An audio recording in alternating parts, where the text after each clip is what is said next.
Imaginez cette situation. Vous avez identifié le prospect parfait pour votre business et vous allez le rencontrer pour la première fois en espérant décrocher un gros contrat. Peut-être que vous avez trouvé le partenaire parfait, celui qui peut vraiment exploser votre croissance assez rapidement et que vous voulez absolument le convaincre de travailler avec vous. Ou peut-être encore que vous essayez de lever de l'argent pour votre boîte et que vous allez rencontrer un investisseur important. Dans tous ces cas, vous devez convaincre votre interlocuteur rapidement. Et vous commencez probablement la conversation en position de faiblesse car vous avez plus besoin de lui que lui n'a besoin de vous. Donc la question du jour, c'est quelle est la meilleure stratégie à utiliser dans ce type de situation. Et donc dans cette vidéo, on va décomposer ensemble un extrait de la série Game of Thrones qui répond exactement à cette question. Et en fin de vidéo, on verra comment appliquer ces mêmes principes dans votre business.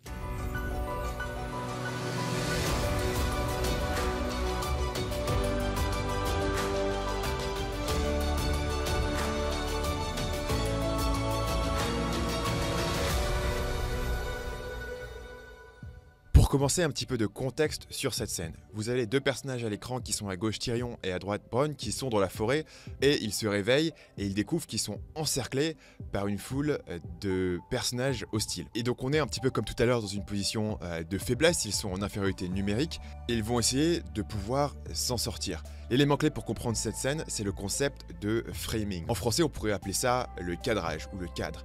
L'idée ici, c'est que le cadre de départ, c'est l'agression. Vous avez un groupe de personnages qui sont prêts à attaquer ces deux personnages et vous voyez que le personnage de Bronn, celui qui a sorti son épée, partage ce cadre de l'agression.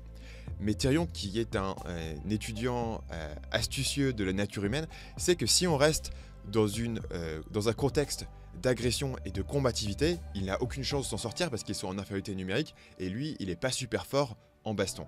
Donc vous allez voir comment il va essayer de changer ce cadre d'agression vers quelque chose d'autre.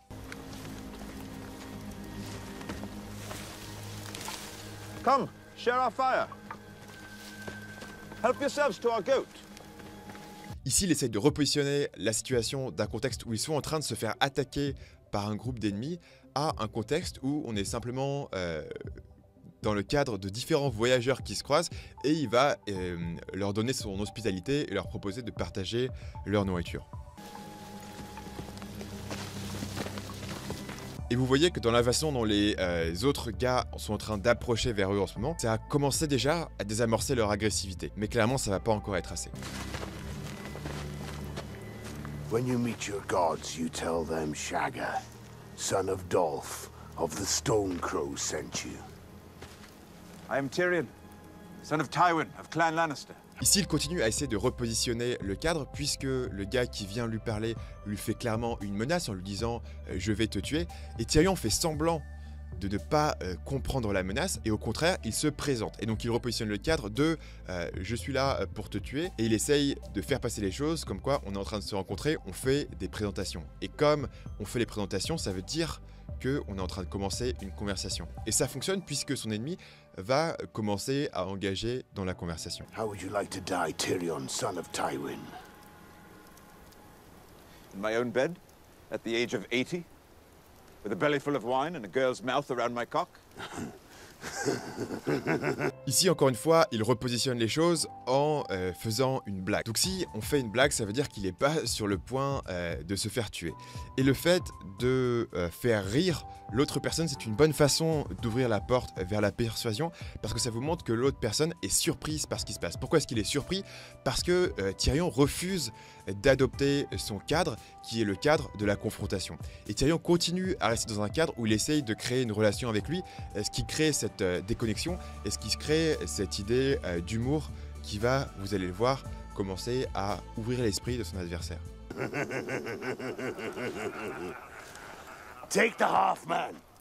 He can dance for the children. Kill the other one. Donc vous voyez qu'il commence à mettre un pied dans la porte avec l'autre qui commence à dire on va pas tuer ce mec, on va juste tuer son compagnon.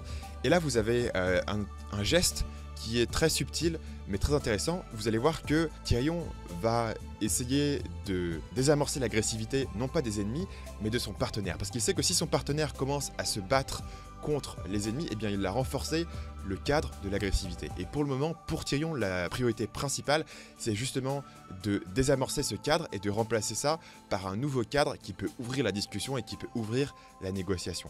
Regardez le geste. No, no, no, no, Ici. no, no. My house is rich and powerful. Et là, on entre dans la phase numéro 2 de cet extrait, qui est la phase d'enquête. Tyrion va essayer de déterminer quels sont les leviers qu'il peut utiliser dans cette conversation. Clairement, au niveau de la violence physique, au niveau de l'agression, il est perdant, mais y a-t-il quelque chose qu'il possède et qui peut intéresser son interlocuteur? Et vous allez voir qu'il va tester différentes options. If you see us through these mountains, my father will shower you with gold. We have no use for a half-man's promises. Première option qu'il teste, je vais vous donner de l'argent. Ça ne fonctionne pas. Étant donné que sa proposition de lui donner de l'argent est automatiquement rejetée, il va tester quelque chose de totalement différent, où il va commencer à jouer sur la fierté. Et il va prendre un risque en commençant par insulter son interlocuteur, de façon à mettre en avant la fierté des personnages qui sont en train de l'entourer. Half a man, maybe. But at least I have the courage to face my enemies. What do the Stone Crows do? Hide behind rocks and shiver when the Knights of the Vale ride by? Those the best weapons you could steal? Good enough for killing sheep. If the sheep don't fight back, Lannister Smith's shit better steal.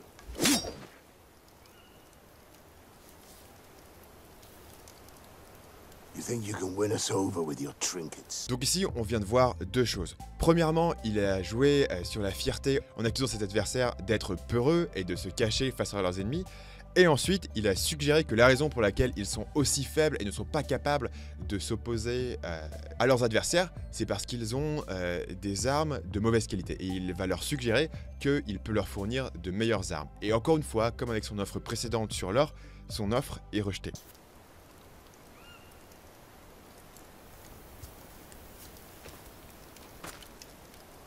Et donc là, il va tester une troisième offre. Et ceci, il ne va pas simplement proposer quelque chose, il va montrer. Il utilise une technique de vente bien connue qui est que si vous voulez que quelqu'un désire un objet, mettez-lui cet objet dans les mains. Si vous voulez que quelqu'un achète une voiture, permettez-lui de conduire cette voiture. Si vous voulez que quelqu'un adopte un chiot, permettez-lui d'amener le chiot chez lui pendant une semaine et vous verrez qu'au bout d'une semaine, il ne pourra plus s'en passer. Ici, il va lui donner la bague de façon à ce que Shagga puisse tenir la bague dans ses mains et puisse commencer à développer un sens de possession par rapport à cette bague. That trinket is worth more than everything your tribe earns. Vous voyez qu'il a commencé à capturer son attention. Vous voyez que Shagga est captivé par la bague et qu'il a maintenant l'opportunité de faire son offre et d'ouvrir la porte vers un système de collaboration. But if you help us, Shagga, son of Dolph, I will not give you trinkets. I will give you this. What is this? Ici, vous voyez qu'il a totalement ferré le poisson, puisqu'il va vous donner une phrase qui est assez vague, où il vous explique « je vais te donner ça » avec quelque chose de très vague, qui sert à susciter justement cette question, à susciter la question de follow-up. Et à ce moment-là, Tyrion sait qu'il a ferré son poisson et qu'il va pouvoir aller jusqu'au bout de sa négociation. The Vale of Aaron. The Lords of the Vale have always spat upon the hill tribes. The Lords of the Vale want me dead. Ici, il va donc lui proposer de faire de lui le seigneur de cette région, qui est sa troisième offre et qui est celle qui va fonctionner. Et la raison pour laquelle cette offre fonctionne, c'est parce qu'il va identifier un ennemi commun et il va identifier une raison de crédibilité. C'est-à-dire pourquoi est-ce que Shagga devrait faire confiance à la promesse de Tyrion? Eh bien, il va lui expliquer que c'est parce qu'il déteste la même personne. I believe it is time for new Lords of the Vale. Donc revenons à la situation que j'avais mentionnée en début de vidéo. Vous rencontrez un partenaire, un prospect qui est essentiel pour votre business et vous voulez convaincre cette personne de travailler avec vous. La première chose qu'on remarque, c'est que vous êtes en position de faiblesse. Vous êtes demandeur, vous êtes en train de pitcher vos services. Et donc, comme dans la vidéo qu'on vient de voir, votre premier objectif, c'est de repositionner ce cadre.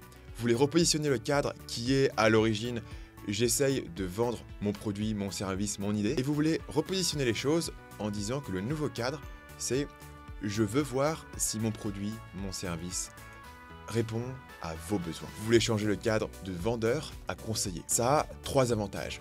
Premièrement, en recadrant la situation, eh bien vous allez pouvoir plus facilement arriver à une situation de collaboration d'égal à égal. Deuxièmement, vous prenez le contrôle du rythme de la conversation parce que tout à coup c'est vous qui allez poser les questions. Et troisièmement, et bien sûr c'est le plus important, vous ouvrez l'opportunité de découvrir ce qui est important pour l'autre personne, ce que vous pouvez leur apporter d'un point de vue concret, ce qui vous donne un pouvoir de levier dans cette négociation. Deuxièmement, vous arrivez à la phase d'enquête où vous allez poser différentes questions pour essayer de déterminer les motivations profondes de votre interlocuteur. Par exemple, vous pourrez poser les questions suivantes. Qu'est-ce que vous voudriez accomplir dans votre business sur l'année à venir? Qu'est-ce qui vous manque aujourd'hui pour pouvoir accomplir cet objectif? Ou encore, de votre point de vue, si vous pouviez surmonter ce problème, quels seraient les bénéfices majeurs? Le but ici, c'est de comprendre ce qui est important pour eux, c'est de comprendre leurs priorités. Et c'est aussi de comprendre le langage qu'ils vont utiliser pour le décrire. Par exemple, dans la vidéo, on a découvert que Shagga n'était pas intéressé par l'or,